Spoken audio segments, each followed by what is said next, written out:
So we're going to start today Perek Mem Ches, but before we begin Perek Mem Ches, let's recap a little where we are, and I want to expand a little on what we spoke about in Perek Mem Zayin.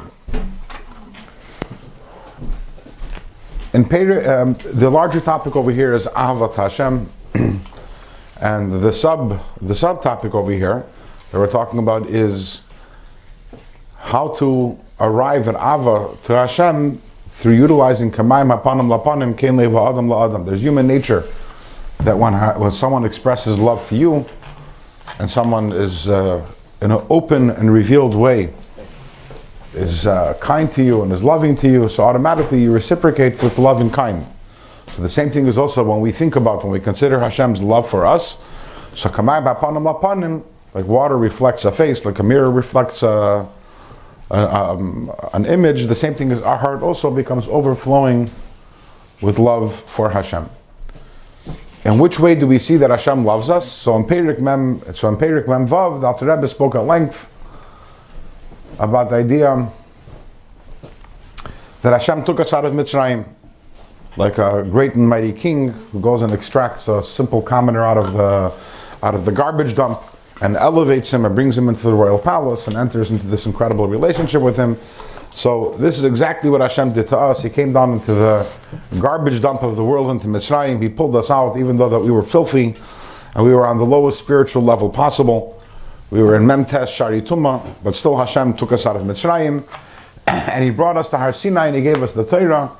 And through the Torah, Asher Kiddushanu b'mitzvah Yisav, Hashem was actually Mekadesh us, He married us, unites with us, and lifts us up to His Madrega. That's what we spoke about in Perek Mem Vav. And then last week in Perek Mem Zayin, and last year we spoke about how this idea of Yetzias Mitzrayim is not a one-time event, it's not a one-time occurrence which happened some 3,300 years ago, but rather Yetzias Mitzrayim happens on an ongoing basis, B'chol der v'doyer, B'chol yom v'yoyim, Chayev Adam liris atzmoi ki'ilu yatzam Mitzrayim. Hayoyim is if you go out, that Yetzias Mitzrayim is something that we're supposed to experience every single day. And we experience Yetzias Mitzrayim when we learn Torah, when we do mitzvahs, and especially the Alter Rebbe says, when we say Kriya Shema, and we say Hashem Elokeinu Hashem Echad, that is the ultimate Yetzias Mitzrayim. And therefore our love for Hashem for having taken us out of Mitzrayim is not something I'm saying, thank you Hashem for having taken my parents out of Mitzrayim 3,300 years ago, which that's also what to thank for. Because as we say in the Haggadah, that we will still be there. Right? Exactly. If Hashem would not have taken us out of Mitzrayim, we would still be there. So we have to be thankful for the fact that He took us out of the physical Egypt some 3,300 years ago. But at the same time, our love for Hashem, for having taken us out of Mitzrayim, does not have to extend 3,300 years ago, but rather every single time that we daven, every time we say Shema, every time we learn Torah, we do a mitzvah, Hashem is lifting us out of our state of choil, our state of nothingness and triviality, and lifting us up and having a connection with Him. As we spoke last week, that this is one of the reasons why Yetzias Mitzrayim is such a yisoid in Yiddishkeit, because the truth is that it's not only about when we're learning Torah, or davening, or doing a mitzvah, but Yetzias Mitzrayim is something that can be experienced at every moment of the day. Obviously not to the same degree as when we're saying Shema Yisrael Hashem Elokeinu Hashem Echad, but at a certain level, Yetzias Mitzrayim can be experienced at every moment during the day.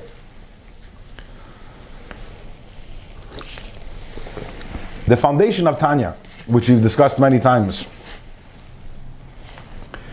is that every Yid has within themselves a Nefesh HaBahamis and a Nefesh HaLikis.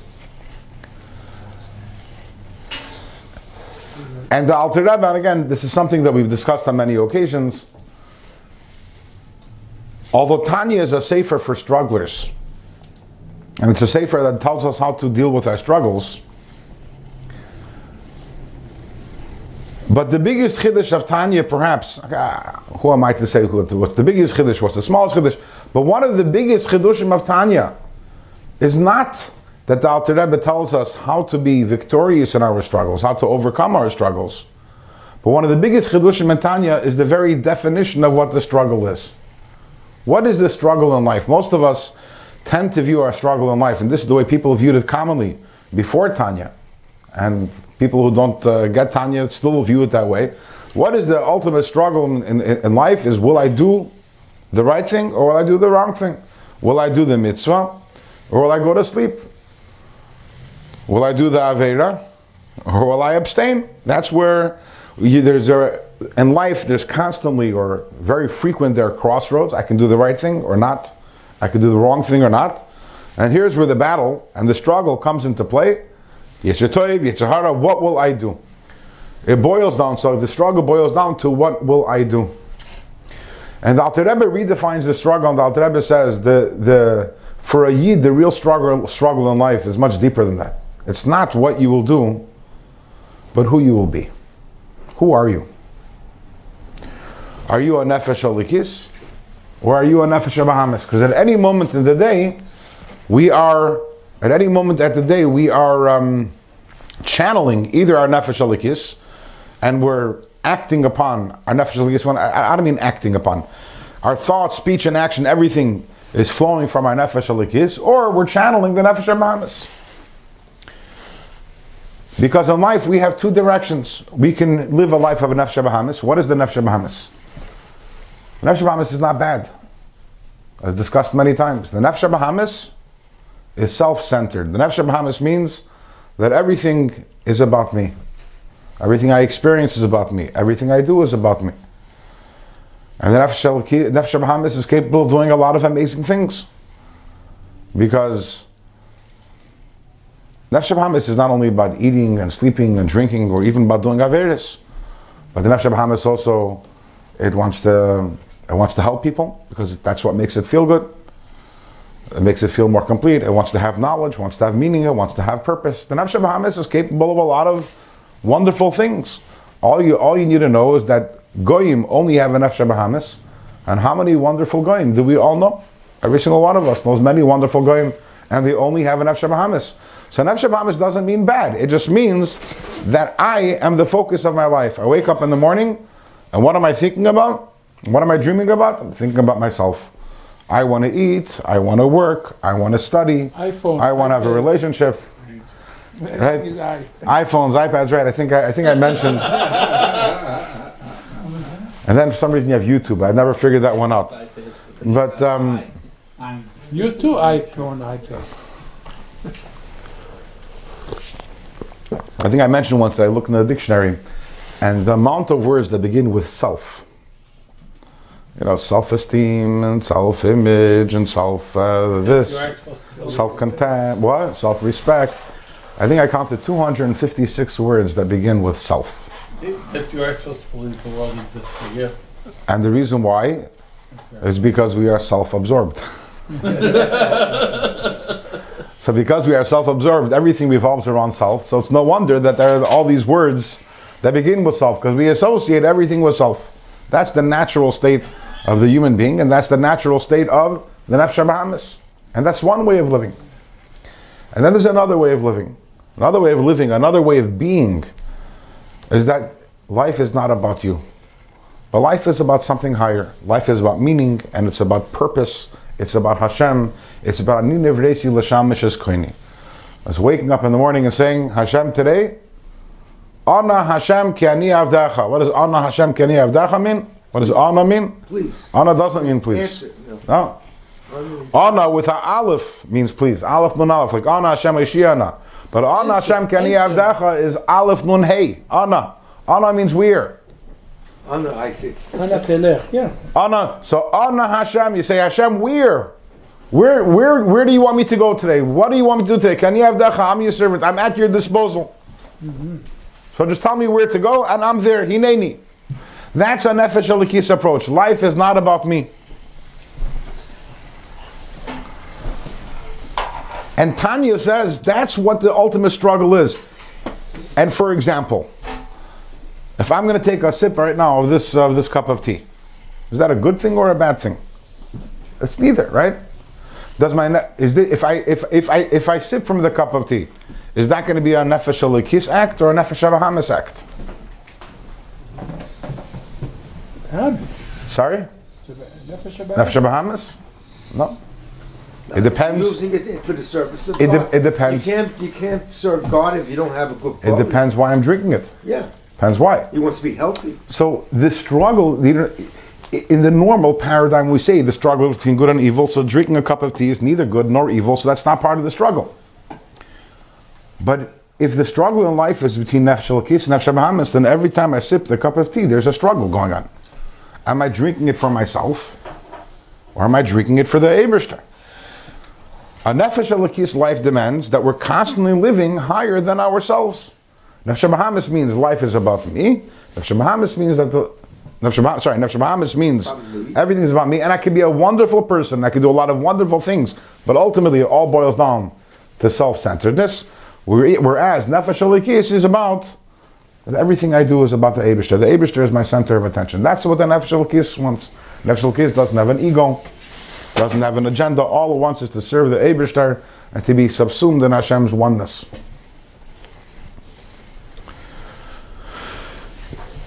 If you think into it, there's a cute story. I think I said it before. So that's the nature of things when you're giving a share for a few years already. That there was a Magid in Yerushalayim, whose name was Rabbi Shalom Shvadran. You heard of him? There's a story I heard about him. He once went into yeshiva and he walks over to a bacher and he asked the bacher, "Wouldn't you like to be a horse?" So the bacher looks at him a little strangely and says, "Why would I want to be a horse? Of course I don't want to be a horse." Now Rabbi Shalom Shvadran was a Magid, which means that he had an incredible tongue, like Rabbi Pesach Kron. He was a Magid. So for the next 15 minutes, he described to the bacher the life of a horse. The horse is free. It has no restrictions. It just, it pastures in the field. It does what? It eats what it wants. It drinks what it wants. It relieves itself when it wants. It sleeps when it wants. Doesn't have to daven. Doesn't have to put on film. Doesn't have to worry about kosher. It doesn't have to worry about anything. It doesn't have anxiety. It doesn't have pressure. It's a good life. It doesn't have shidduch crisis. Over there. It's an amazing life. Food. And what I'm saying right now in 30 seconds, he said it in 20 minutes because he was a Magid and he knew how to speak. And by the time he finishes, the bacher is nodding along. And the bacher says, "You know what, you're right. I thought I want to be a ferd." So Rav Shalom says, "Don't worry, du bist a ferd." Du bist a ferd. You are. If you want to be a ferd, du bist a ferd. There's a Hayom Yom where the Fidiker Rebbe says that there could be a street. What? There could be a street or a piece of land, and for thousands of years it's waiting because it knows that at a certain point in time there's going to be a Yid that's going to cross and going to walk upon it. And it's hoping that when the Yid walks upon it, the Yid is going to be thinking some words of Torah or saying some words of Torah. And then if the Yid walks in the street or walks in the field or wherever it may be, and is not thinking Torah, is not saying Torah, so then the earth turns to the Yid and says, "Midvas bist du anders von a behema." What makes, in other words, because over the years, I've had thousands of animals trotting upon me, and all this time I'm waiting for a Yid to come by and to say some Torah. So in which way are you different than a behema? If a person lives a life of a nefesh bahamis, so the person might be cultured, I might be refined, I might be intellectual, but ultimately, in which way is he or she qualitatively different than an animal? In which way is this person not a ferd? Because the person has better verbal skills, because he wears clothing, his intellect, I understand. But at the end of the day, essentially, the animal is all its life and its living is all about itself and fulfilling its own desires, and then one day it drops dead and it's finished and it's gone, and everything that it did was for nothing. And if a human being lives in the same way, in which way is it different? And I'm not only talking, if you want to go in a more edler way, I'm not only talking about a person who's a goy or a person who's a yid who's not a shomer Torah or mitzvahs. You can be a yid who keeps kosher, who's a shomer Shabbos, who learns daf yomi, and at the end of the day, your entire life is an nefesh bahamis life. It's all about you. Everything is about you. And it's about your desire for shleimus. And this is something which by Chassidim, the whole desire for shleimus, the whole desire for godless, was never in the lexicon, was never in the dictionary of Chassidim. I remember once I saw a sefer, a little kuntris, called She'ifa LeGadlus. Someone wrote a whole thing about how you should to strive to be a gadol. And as someone who was learning Chassidus, that was so foreign to me, that whole concept. That's a nefesh bahamis Yiddishkeit, where it's about me, my desire to be a perfect one and to be a shalom. And not only do I want to have physical comforts, I want to have also spiritual greatness also. And by the way, when we're talking about spiritual greatness, I realize that spiritual greatness is more important than physical greatness. But it's about me. It's about my desires, my needs, my wants. And ultimately, if it's about you, then it's all nefesh bahamis. Because again, as Alter Rebbe established in Perek Aleph of Tanya, the fact that a Yid is Rachmanim and Goyim Lechasadim, the Yidden give that they're merciful and they want to, by nature, they want to give tzedakah, that's nefesh bahamis. It makes you feel good.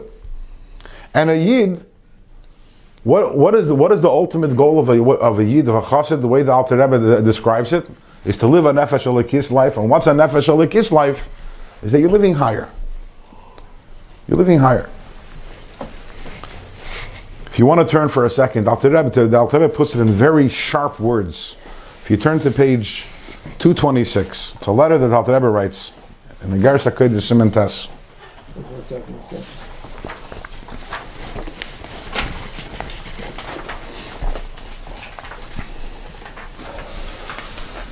And get ready for fire. These are fiery words from the Alter Rebbe. Where? Page 226, Ois Tes. Oh. It's a letter that Alter Rebbe wrote to his Chassidim. He says, Ahuvai, Achai v'Reai, Asher Kenafshi, my beloved ones, my brothers who I love as I love myself. Basi Kemaskir, I'm coming to remind you, U'ma'oirer Yeshenim, and to wake up those who are asleep. Bitardeimas Havle Havalim, in the slumber of the trivial of trivialities. And I'm coming ulefkoyach enye ivrim, to open up the eyes of the blind. Yabitu, let them look. Lira is to see that liyes kol yisham v'cheftsam u'magbasam, that their whole desire and their whole aspiration, their whole goal should be lochoil b'hem chayirucham, is to subsume their own life b'makar mayim chayim, in the source of the living waters, Chai Chaim, the life of all life. In other words, our entire goal should be that our life should be subsumed in that which is higher than us, subsumed in Hashem. Kol Yimei Chayayim, all the days of their lives. Min nefesh vad basar, every single thing that you do, whether it's spiritual, whether it's physical, it should be only for the purpose of connecting to Hashem. Dahainu, which means Kol Mili Da'alma, everything which is all mundane matters, v'iske parnasa, and everything, all the parnasa, the things that a person does for parnasa. Lo yiyeh ke'elu, the Yidden should not be like those, the avdin legermayu, that they do it for themselves. When you go for a job, it's not for yourself. V'lo yiyeh beis Yisrael k'chol hagoyim, the Yidden should not be like all the nations. Dizanin u'mefarnesin u'moikrin u'neshayu, that they feed and they respect their wives, uvanayu, and their children, me'ava, simply because they love them. No, that's not the way for a Yid. Ki mi ka'amcha Yisrael ge'echad ba'aretz ksiv. It says, mi ka'amcha Yisrael ge'echad ba'aretz. Who is like your nation Yidden? Goy echad ba'aretz, one nation in the land. What does goy echad ba'aretz means? Da'ainu. Shegam binyani aretz, even when they're ba'aretz, even when they're at business, even when they're shopping, even when they're, whatever they're doing. They never ever lose sight of echad. Goy echad ba'aretz, even when they're ba'aretz, their mind is always on echad. And chas v'shalom lahoyid eidah sheker. L'hoid edu sheker chas v'shalom. To say false testimony, chas v'shalom, b'kriyah shema, erev v'boiker. When we say shema at night and in the morning, beinayim sgurais, we close our eyes. And what do we do when we say shema? We say Hashem echad. And what is the meaning of Hashem echad? We say, B'dal ruchais u'b'shamayim imala baras mitachas. We say that to all four directions, the heaven above and the earth below, there's nothing but Hashem. But when the eyes of the blind open up, in other words, when we take off our hands from our eyes after the Shema, blink, and it's all gone, chas v'shalom. It's all gone. And Alter Rebbe continues in the whole letter here, but the point Alter Rebbe is saying is, we're Yidden. Our life is different. It's not, the fight isn't, am I going to do a good thing or am I going to do a bad thing? You have to go to work. The Yetzer Tov tells you have to go to work. The Yetzer Hara tells you have to go to work. The issue isn't what you're going to do. The issue is, how are you going to do it? Who are you? Are you a self-centered being? Or are you a godly being?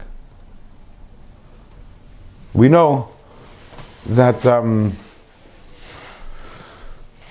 there are four what's called kingdoms. There's Doimim, Tzemeach, Chai, Medaber. Doimim, which is inanimate, and then there's Tzemeach, which is the vegetation, Chai, which is the animal kingdom, and Medaber, which is the human kingdom. And as we know, that each one of them lives from that which is beneath it. So Doimim doesn't need anything. But Tzemeach grows from the Doimim, grows from the earth. And how does the Chai live? The Chai lives by eating vegetation. How does the Medaber live? By eating Doimim, Tzemeach, and Chai. Now, who gave you a right to eat an animal? This is what the vegetarians tie now. Who gave you the right to eat an animal? But the truth is, it goes deeper. Who gave you a right to eat a plant? Now, vegetarianism is only taking it to a certain level. But a plant also is a living being. Who gives you the right to go and to take a knife and to shech the plant, to cut the weed off its source, to kill the plant, for you to eat it? And by the way, of late, there have been studies that the plants feel the pain. What? They feel the pain. They bend away when the scythe comes. Who gives you the right? So maybe we can live on salt and water because those aren't the least living beings. But I don't know. Maybe we can ask the same question. But who gives us the right to eat them also? But definitely an animal. Who gives us the right to eat an animal? Who gives us the right to eat plants? So if you don't believe in the Eibishter, it's not a good question, and you might starve. But we do believe in the Eibishter, and we believe that everything in the world was created to be elevated. To be elevated.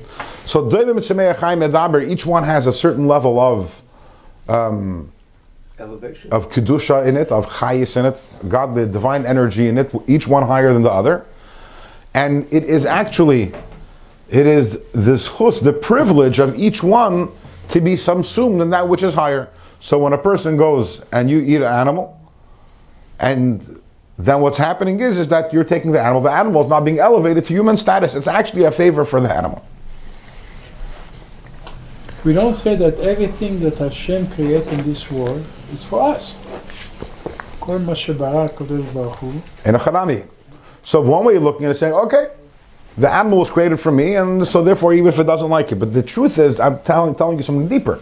It's not only that it was created for us, and therefore it has no choice but to be eaten by the human being, but it's actually, you're being mindful of the animal. When a human being eats the animal, you're being mindful of the animal.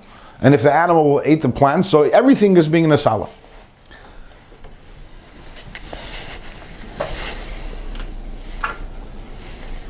And the tachlis of the medaber, the tachlis of the human being is to be elevated beyond the status of human being.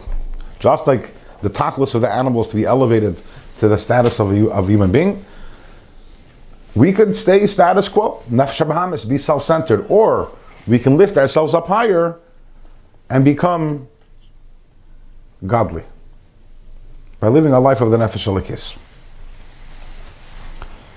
And that is Yetzias Mitzrayim also. Yetzias Mitzrayim means you can live a life which isn't Mitzrayim. Mitzrayim means a life, a limited life, a life of limited meaning, of limited significance. Why? Because it's about you. And how significant are you? Or you can go out of Mitzrayim, and that's really what this whole Sefer of Tanya is really offering us, is to go out of Mitzrayim and live a life which is a higher life. As the expression is, atafach acher. Living a tafach acher. Tafach acher means you're living in this world, One drop. but you're not really in this world. You're living in this world, but ba'emes you're higher. And that's kol ha-Torah kula. The Alter Rebbe in Perek Lamed Beis Tanya, the Alter Rebbe says, the whole Torah, if you're going back to what we learned in Perek Lamed Beis, a little bit of review, the Alter Rebbe says, the whole Torah is about that it should be nafshei ikar v'gufei tafel. Nafshei ikar v'gufei tafel doesn't mean that you learn a lot of Gemara. It doesn't mean that you buy a big esrog. Nafshei, that's a result of that. Nafshei ikar v'gufei tafel means the guf and nafshem hamis is the tafel. That's not who you are. It's not your identity. Your identity is your nefesh elikis. Your identity is your neshama, your service of the Eibishter. Your goal in life is to serve the Eibishter. And that's the whole Torah. Alter Rebbe there in Perek Lamed Beis, Alter Rebbe connects it to the idea of Avos Yisrael. You can go back and look at it, or you can watch the videos. But that's the whole Anochi Hashem Elokecha Shetisecha Meretz Mitzrayim. Really, the whole Torah mitzvahs is the whole purpose of Torah is to lift us out of our mundane, trivial smallness, our meaningless existence, which is like the horse that pastures in the field, and it wants to it eats when it wants to eat, and it sleeps when it wants to sleep, and it's not only about when, its whole life is about itself, and then one day it's gone. Whereas your life can be about something which is obliqual, which is infinitely higher than yourself.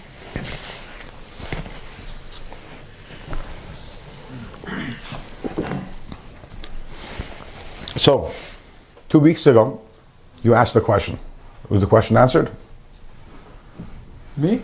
No, not you. You mean about the about thanking Hashem because of what He does for us? Right.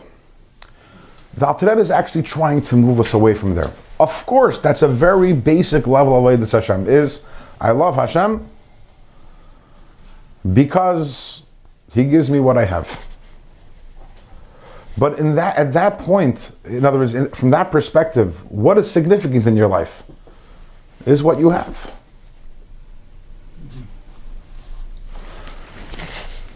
So I work for an organization called JLI, Jewish Learning Institute. We create courses which are taught by shluchim around the world. So just a few weeks ago, literally a few weeks ago, we finished one of our courses, and the last lesson of the course, we conclude with Perek Mem Vav of Tanya. We talk about having a relationship with Hashem and loving Hashem, and we brought down a whole section of Perek Mem Vav, this idea, Hashem took us out of Mitzrayim, and He brought us close to Him. We should love Hashem because He took us out of Mitzrayim, and He brought us close to Him, and He gave us the Torah and mitzvahs, and He embraces us, and He kisses us, and we have a union of spirit, everything which we learned in Perek and Perek Mem Vav. So I got a call from one of the instructors, one of the JLI instructors, someone out in the field, a rabbi. And he tells me, he says, Naftali, why did you do that? Why did you put in this, you want people to love Hashem, and you're trying to get them to have a relationship with Hashem and to love Hashem. So why did you put in Perek Mem Vav and Tanya? Why didn't you just tell them to meditate on all the good things that Hashem did for them? Isn't that so much more relatable? People can relate to that. Tell them, love Hashem. Think about all the good things that Hashem did to you and for you. Why are you taking them to Yetzias Mitzrayim and taking them to the fact that we got the Torah and that we have this relationship with Hashem? So I told my friend, I said, Mendel, that's his name, I hope it isn't a giveaway.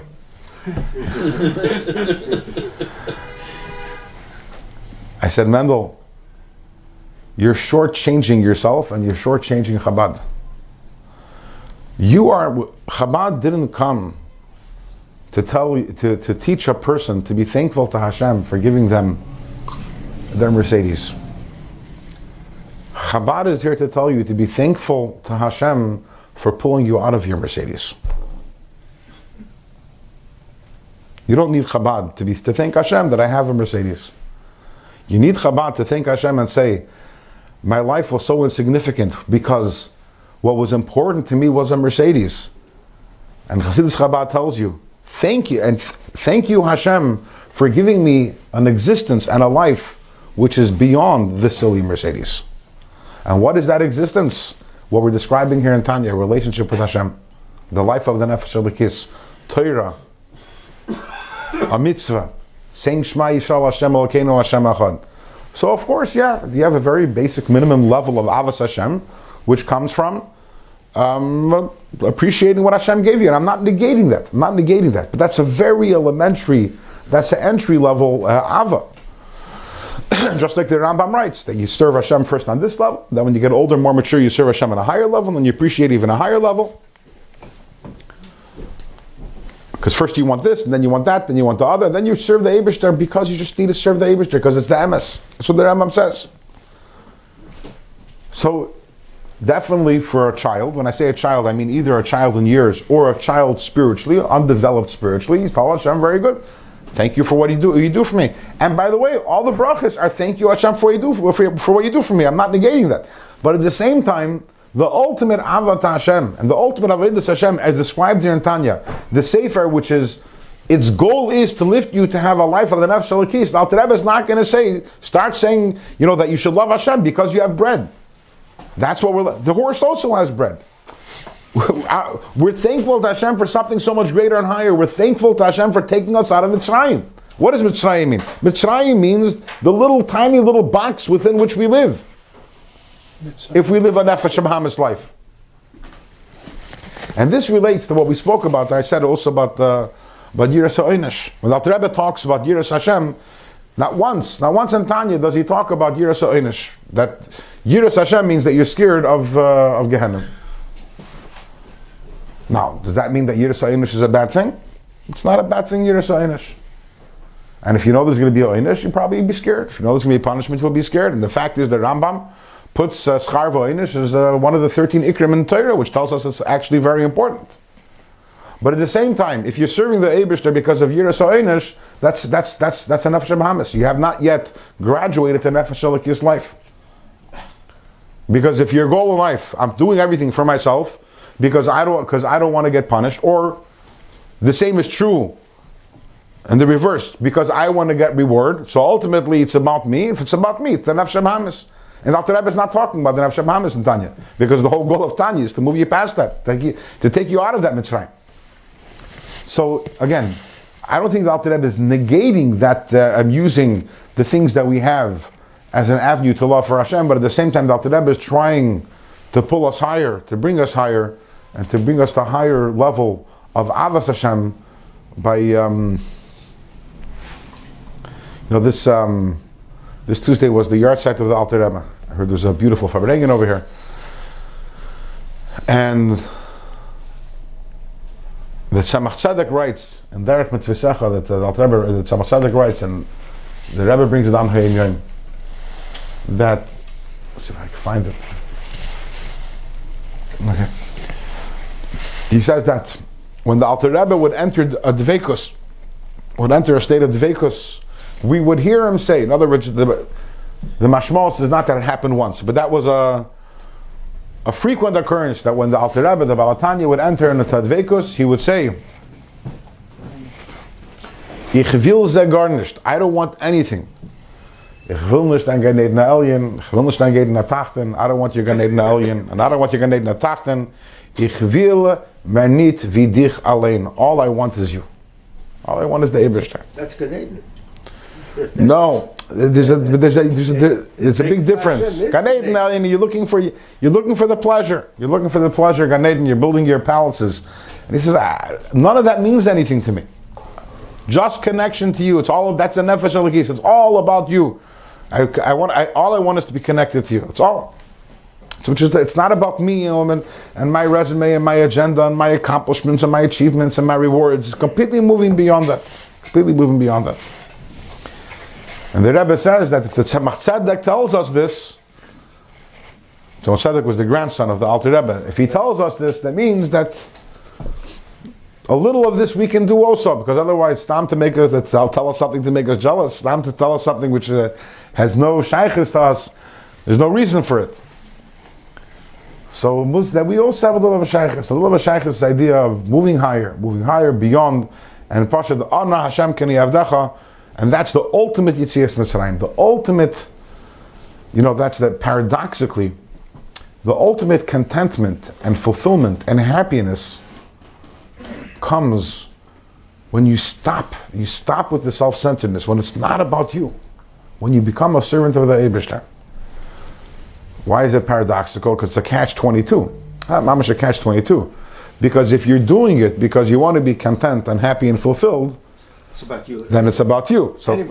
it's a fringe benefit. It's a benefit that you should know.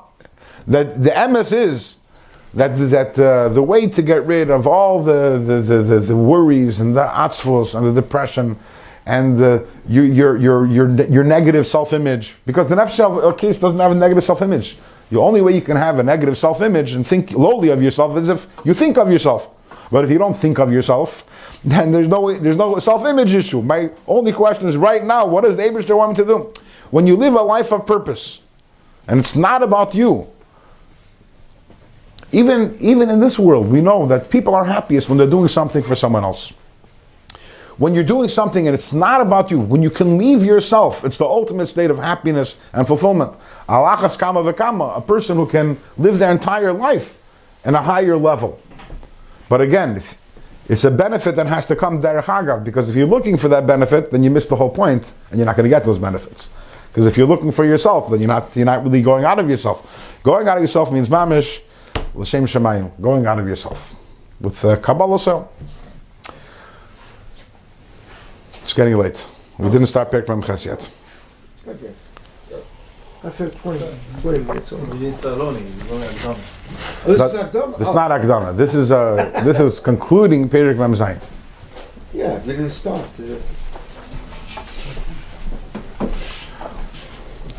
So Perek Memches, which we're going to start learning, earlier on I referenced Perek Lamed Beis in Tanya. Perek Lamed Beis by Chabad Chasidim is known as the Lev of Tanya, the heart. And what is the topic of Perek Lamed Beis? Is Avos Yisrael, which is related to the heart. Well, right now we are about to learn Perek Memches in Tanya. So what is Perek Memches? It's the Moyach of Tanya, and it will meet our expectations. It's a highly philosophical Perek. And what's interesting about Perek Memches is that it's not a standalone Perek. Meaning, most Parakim in Tanya will develop an idea, obviously, because the whole Tanya is a structure, so therefore every single Perek is a continuation of what it says earlier, and it's part of a larger structure, and then it leads into the next Perek. But most Parakim also give you an idea, which is a very self-standing idea. This Perek is a hachana to the next Perek. We are going to be learning in this Perek about what are the Kabbalistical concepts of Memale Kalalman and Sovev Kalalman. That's going to be the topic of this Perek. What does it mean Memale Kalalman? What does it mean Sovev Kalalman? We know there are two different types of oir, which the Zohar talks about, Memale Kalalman and Sovev Kalalman. And the Alter Rebbe, this Perek is going to define them. But we have not finished yet the topic of Avos Hashem, and we have not yet finished the topic of Kamayim, Hapanim Lapanim, Ken Lev Adam Al Adam. So what is the whole topic, what is the whole subject of Memale Kalalman and Sovev Kalalman have to do with Avos Hashem and Kamayim Hapanim? So that in Perek Memtes, the Alter Rebbe is going to talk about. So Perek Memtes is the conclusion of Perek Memches. So Perek Memches is just laying down some facts and establishing some Kabbalistical ideas, which are going to be the foundation of Perek Memtes, which is again, that's going to make it all flow together and bring it all together. And generally speaking, Memale Kalalman and Sovev Kalalman is Sovev Kalalman is the oir which is Bligvul, which is beyond the worlds. And that's why it's called Sovev Kalalman. It surrounds the worlds, it transcends the worlds. Whereas Memale Kalalman is the level, is the energy of Hashem, which is tailored for the world, and through many tzimtzumim, it's tailored to the world, and it comes down and it enters the world, so to say, on its terms. And it gives the energy to every single creation according to its. So the human being gets the energy that a human being gets, and the animal gets what an animal gets, and a plant gets what a plant gets, and a rock gets what a rock gets, etc. And the same thing is in all the worlds. So Mamala is the energy which is contracted and filtered and comes down, whereas Seva Kol is the infinite light of Hashem. Mamala means what's the literal translation? It fills. Fills. Away. But it enters the world on its terms. It fills the world and its... With the Aitek Simpson, that's the right. כבודו מלא עולם. תחילת the And we'll talk about this more in Mitzvah Hashem next week. I don't know if we'll actually start Perek Memches, but since we're talking about Yetzias Mitzrayim and it's Parshas Va'era, let's bring it all together. This week's Parsha begins with Va'era Lavram El Yitzchak Vel Yaakov Bekel Shakai. Hashem says, I revealed myself to Avram, to Yitzchak, and to Yaakov with the name of Shin Dalad Yud, Ushmi Hashem. The name of Havaya I did not let them know. That was until now. So to the obvious, Hashem says, I revealed myself only with the name of Shin Dalad Yud. And now, and I did not reveal myself with Shem Havaya. But now has come the time, as Rashi says, now has come the time for the Gilui of Shem Havaya Lachem, and Meir Levnei Yisrael, Ani Hashem. Now I'm revealing myself with Ani Hashem, and V'yadaitam ki Ani Hashem. Also then ends there's a, and you'll know that that I am Hashem. So Alter Rebbe explains in the Maimer in Torah Oyer, Alter Rebbe explains that this comes in reaction to what Moshe Rabbeinu, and then the last week's parsha, Moshe Rabbeinu cries out to Hashem, Lama hariyesa, lama zeh, why have you done evil to this people? So how does this Va'era, that the obvious I didn't reveal myself with Havaya, only with Shem Shakai, how does that answer Moshe Rabbeinu's question? That's number one. So Alter Rebbe, he says like this, Alter Rebbe says that because right now we are beginning the process, with Yetzias Mitzrayim we begin the process of the Gili of Shem Havaya, which ultimately that culminated by Matan Torah. Because Yetzias Mitzrayim was the beginning of a process which ended by Matan Torah. Pesach and Shavuos are bookends of one large process. And the Gilui of Shem Havaya is so much higher than the Gilui which the Avos experienced, that the only way for the Yidden to be able to be Zoicher to this Gilui was through the Kur HaBarzel of Mitzrayim, through the very, very difficult work. And therefore, Moshe, you're asking, Lama Hari Yoisa? And the answer is that to be Zoicher to the Gilui of Shem Havaya, there had to be the Hari Yoisa, there had to be this tremendous work, and this difficult work, and this backbreaking work, because that edels and refines the Yidden, and now they'll be able to have the Gilui of Shem Havaya. Incidentally, we can only imagine the Giluyim that we're going to have when Mashiach comes, if the 2,000 years of suffering that we went through in Galus. We can only imagine the Gilui which in other words, if they worked 210 years in Mitzrayim to be able to get to receive that Gilui, what kind of Giluyim are waiting for us when Mashiach comes after 2,000 years of this worst Galus that there can be. So the Rebbe in a Sikha, the Rebbe asks, okay, I get it. That's why Lama Hariyah. So why did we have to have a difficult time in Mitzrayim? In order to be Zeicher to the Gilui of Shem Havaya. But why did the Eibishter have to say Va'era, Avram, Al Yitzchak, Al Yaakov, Bekel Shakai? Why do you have to put on the Avos? Why does not the Eibishter just say there was no Gilui of Shem Havaya until now?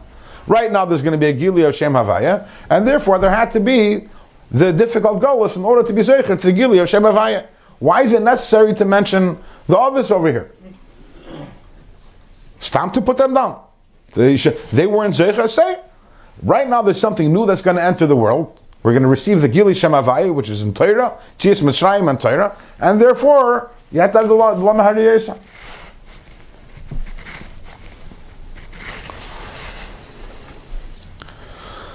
So the Rebbe explains, and this is how this connects to interesting to both the Perek Mem Zayin and the Perek Mem Ches. Perek Mem Zayin talks about Yetzias Mitzrayim. Perek Mem Ches talks about Memala and Soiviv. Memala and Soiviv is Shem Shakai and Shem Havaya. Shem Shakai, the name Shin Dalad Yud, shows on Elikus, which is Bagbala, godliness which comes down in a limited way, which is why Even the name Shindal Yud, what Rashi says, Mi Sha'amar Le'elam may die. That the one who put a limit on his world. So in other words, that's a Gilui of Hashem, which is a limiting Gilui. That causes the limitation in the world. That causes the die. The fact that it says that when the world was being created, so the world was expanding, and the Eibusher said die. The Eibusher said genug, limit. Which level of Alakus causes the limit in the world? That's what Malakal Amen.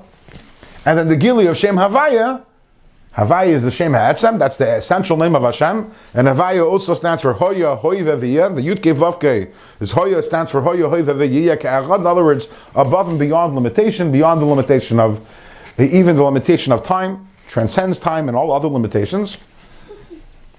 So the Avos had a Gili of Malakal Amen. And what is Yitzias Mitzrayim about? Is the Gili of Seva Klaman. The Gili of Seva Klaman. So Hashem wanted to describe to Moshe Rabbeinu just how great Seva Klaman is. So he tells him, there were Yidden, there was Avraham, and there was Yitzchak, and there was Yaakov. And we all know who Avraham, Yitzchak, and Yaakov were. We know how great they were. We know how they were the Merkava for the Eibishter. The greatest of the great. Till today, we say Elikei Avraham, Elikei Yitzchak, Elikei Yaakov. And the Schus Avis, we're still talking about the Schus Avis. But still, nevertheless, Shmi Havaya Leine Dat Yelahem. They didn't have the Gili Shem Havaya. Why? Because Gili Shem Havaya is beyond the world. It's completely beyond the world. Not only beyond the mundane material part of the world, it's beyond even the Elokus which is present in the world. So the Avos, through their Avodah, they were able to reach the pinnacle of this world and the Elokus which is within the world. But further than that, they couldn't reach. Because Ein Chavush Matir Es Atzmai, because you can't lift beyond where you are, beyond this world. They were the apex, the pinnacle, perfect human beings. They maximized themselves. But to reach Shem Havaya, to reach Seva Kalaman, that's an impossibility. And therefore it doesn't even say Va'ir ala Avis, it says Va'ir ala Avram, El Yitzchak Val Yaakov. Avram with his Avodah of Chesed, and Yitzchak with his Avodah of Gevurah, and Yaakov with his Avodah of Limudat Torah, of Rachmim, Yaakov's Avodah, the Feres. With all their Avodah, they were not Zeicher to Shetagili of Shem Havaya. And now, says the Eibishter, the purpose of Yitzias Mitzrayim is the Gili Shem Havaya, is that you're not going to be able to connect to Seva Kalama. Which is why the mitzvah that we do today, as we discussed this also, we discussed this last week in Perek Mem Zayin, is greater than the mitzvah that was done by Avram and Yitzchak and Yaakov.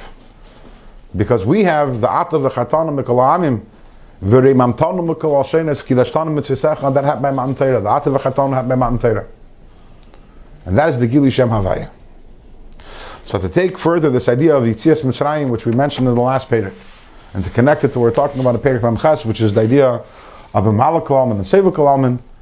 So this is Yitzias Mitzrayim is not only leaving the confines of our Nefesh Bahamas. The Yitzias Mitzrayim, as the Rebbe always says, is that even if you're in a level of Kedusha, ultimately that's Mitzrayim compared to a level of Kedusha which is higher than that. Yitzias Mitzrayim means leaving the Shem Shakai is Kedusha, but it's still Mitzrayim. Mitzrayim means going beyond that also. And that is what we receive by Matan Torah. That gift of being able to go out of Mitzrayim, being able to live a life which is, as mentioned earlier, a life which is a godly life, a Nefesh Elikis life, a life which is in service of the Eibishter, a life wherein we can learn Torah, a life wherein we can do a mitzvah, a life wherein we can daven, a life wherein we can say Shema Yisrael Hashem Elokeinu Hashem Echad, and say Hashem Elokeinu, our Eibishter, because we become one with the Eibishter. And that is the ultimate Yitzias Mitzrayim, and that is the greatest gift that the Eibishter gave us. Not that we can enjoy this world, but that we can be completely beyond it. As the Rambam says, that all in the Torah, all the different rewards that the Torah tells us about, they're not really rewards. So those are things simply that if you're doing Torah mitzvahs, which that is the greatest thing, Torah mitzvahs and serving the Eibishter, the Eibishter says, if you're doing Torah mitzvahs, so I'm going to make life easy for you, so you should be able to do Torah mitzvahs. So I'm going to give you wealth, I'm going to give you rain, I'm going to give you health. But these aren't for a real Yid, is that the reward? No. The Rambam says this. All the things in the Torah are there. What is the real reward? Being able to learn a Blat Gemara, being able to do a mitzvah. That's the ultimate, that's the greatest thing that there is. Schar mitzvah. Because that's Yitzias Mitzrayim. That's being able to connect to the Eibishter and leaving the smallness of who we are. So Adkan with Perek Mem Zayin, with the end of Perek, with a little expansion on Perek Mem Zayin, and the Hakdama to Perek Mem Ches. I know it's